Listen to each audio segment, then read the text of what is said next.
Hi everyone, this is Aki with another tax video going over the most frequently used IRS tax forms and ones you can receive.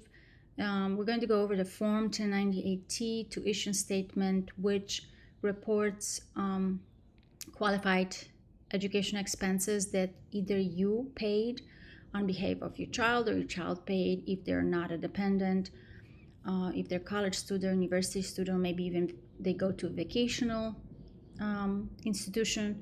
That information would be on the form and it should be issued by January 31st. If you have not received that, many institutions now they have that available online, so you have to tell either your child to log into their college account and pull that form, or you can call the institution. If you know you've paid these expenses and you have not received it, you would lose on a very valuable credit, either American Opportunity Tax Credit or Lifetime Learning Credit for 2021. We see if that's the same case for 2022, but that's what it was for 2021.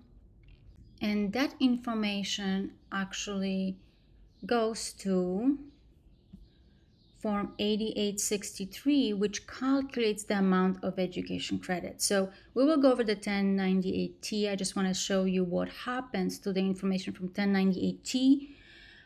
Where does it go? So here on 8863, that information is going to be used to answer some additional questions and calculate which credit you would qualify for.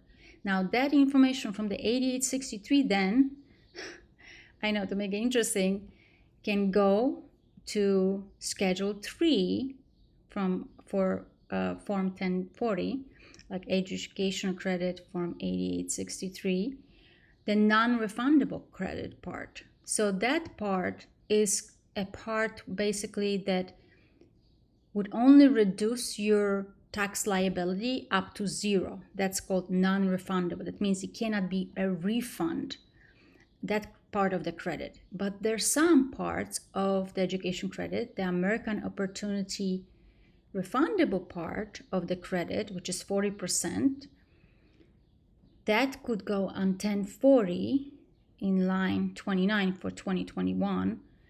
It might change for 2022, but basically that would be something you could receive as a refundable credit.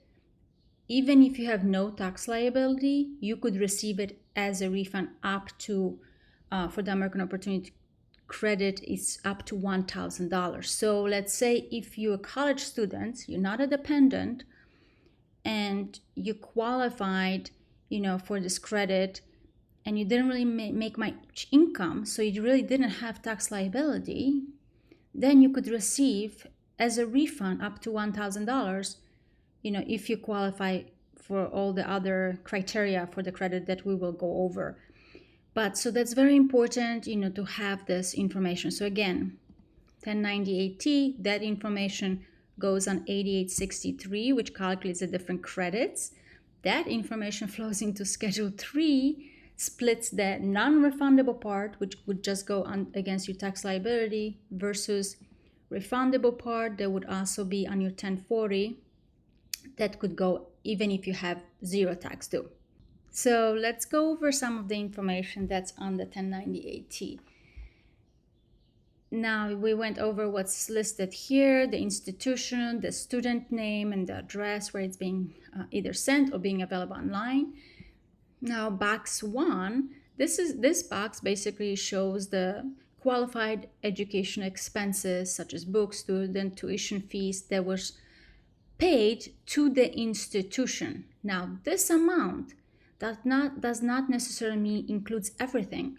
You could have paid out-of-pocket expenses such as for book or supplies costs that are required for your classes, computer or what have you, that are not part of this amount. So it's very important. That's why that form information flows into 8863, because additional expenses go on the 8863.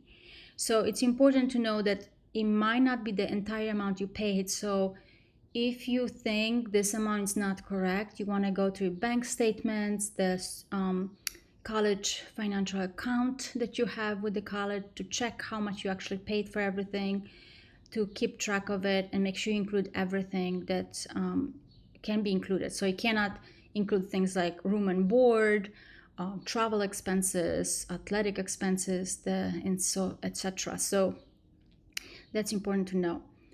Box 4 and 6. So these two boxes I want to kind of go over together because that information, it specifies adjustments. So these adjustments are not for the current year, but adjustments made for prior years. So let's say maybe you had expenses of $5,000, but for prior year, and actually dropped a class and withdrawn a class, and you actually got a reimbursement from the college for not taking the class.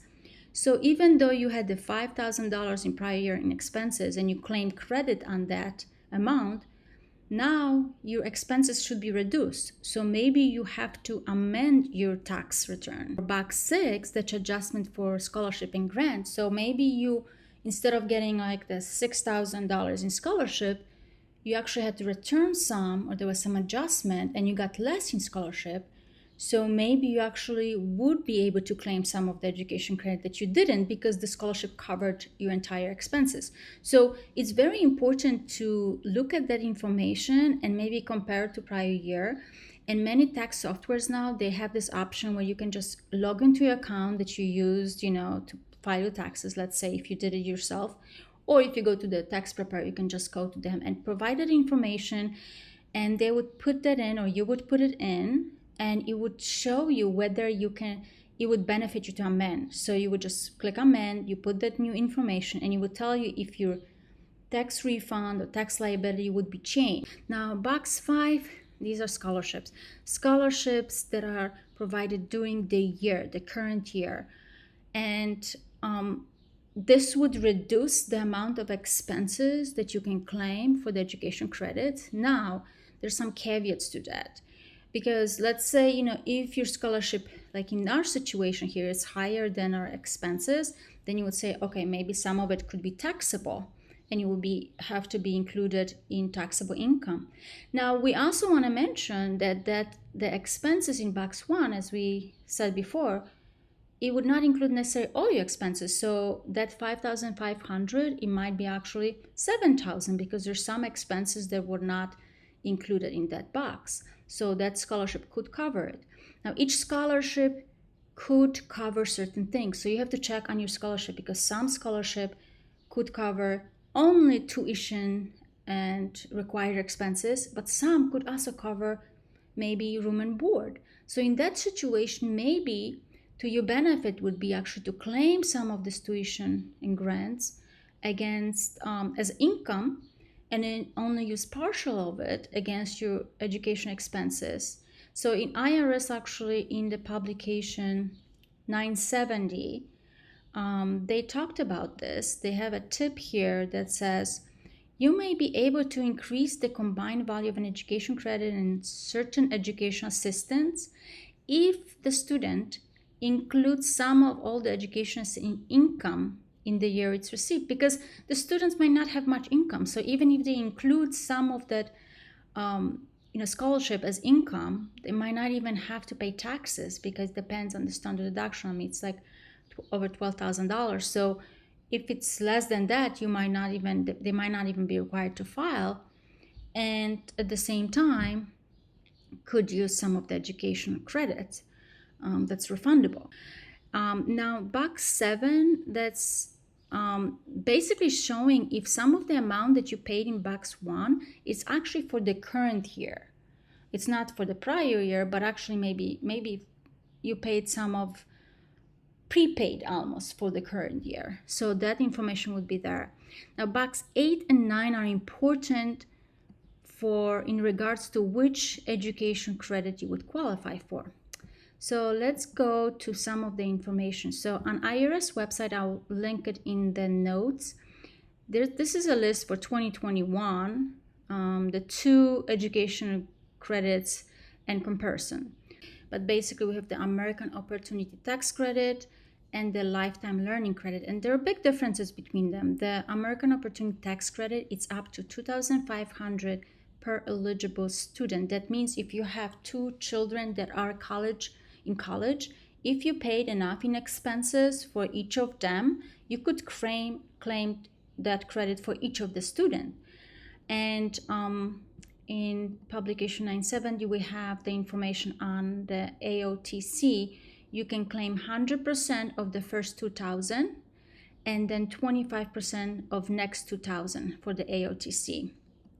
Now, for the lifetime learning credit, if you have the 2 students, you would only be able to claim that credit once up to the amount. So, even though you paid for 2 of the students, maybe the same amount, you can only just claim it once. So this is per return. So there's a big difference.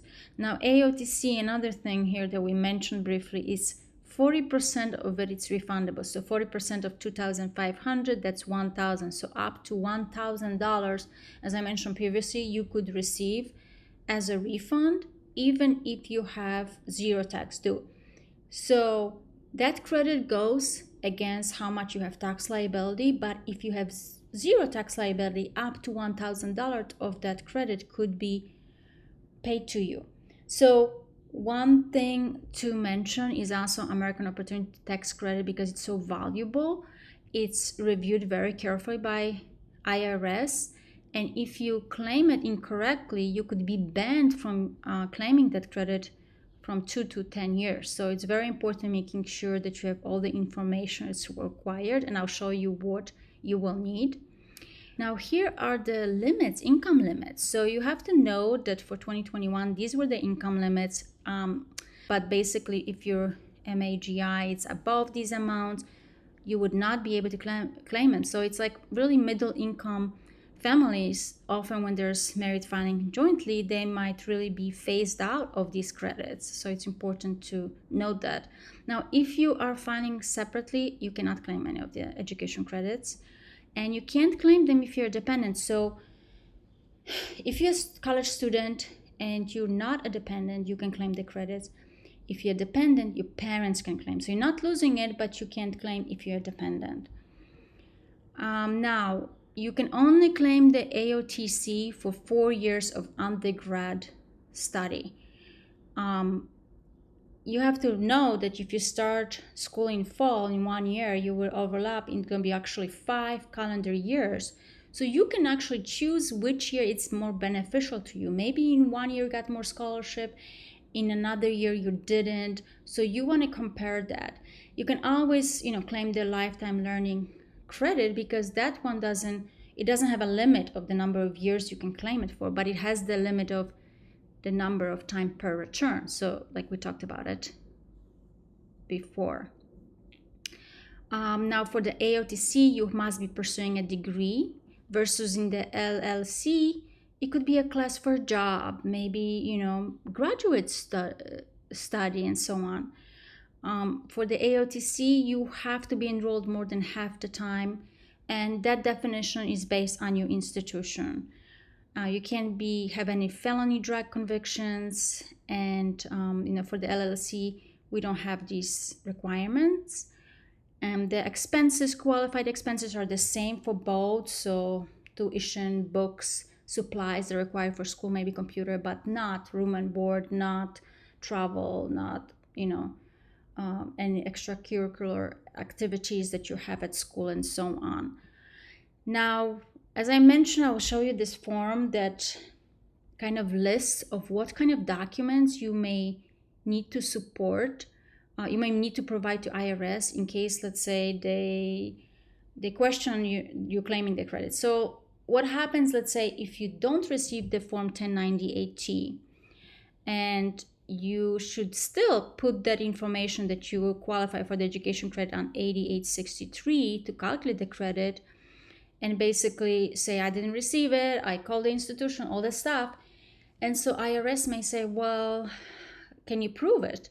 So this document basically lists all the information that they may ask you to provide, like copies of other documents, verifying enrollment, transcript, canceled checks, bank statements, and so on. So this is really a good reference now. Save it in the notes to kind of know what you need. If you don't receive the 9080 and you pay these expenses, claim the credit. You should be able to claim the credit, but just be aware that they may ask you, and don't be afraid if they do. Just provide the information, and that's it. To kind of close this up, basically the requirement for the credits in box 8 and 9, which check if you're a half-time student or if you're a graduate student, it will kind of indicate for the tax software or your tax preparer whether you would qualify for the AOTC or you would have to go with the lifetime learning credit, which, that's fine as well. But make sure you do claim the credits if you qualify, and don't leave the money on a table. If you should have claimed it but you didn't, you have 3 years to amend and claim them. And some software actually has the amendments available for free. So it's definitely worth your time to take a look if that's something you should do. So thanks so much for watching.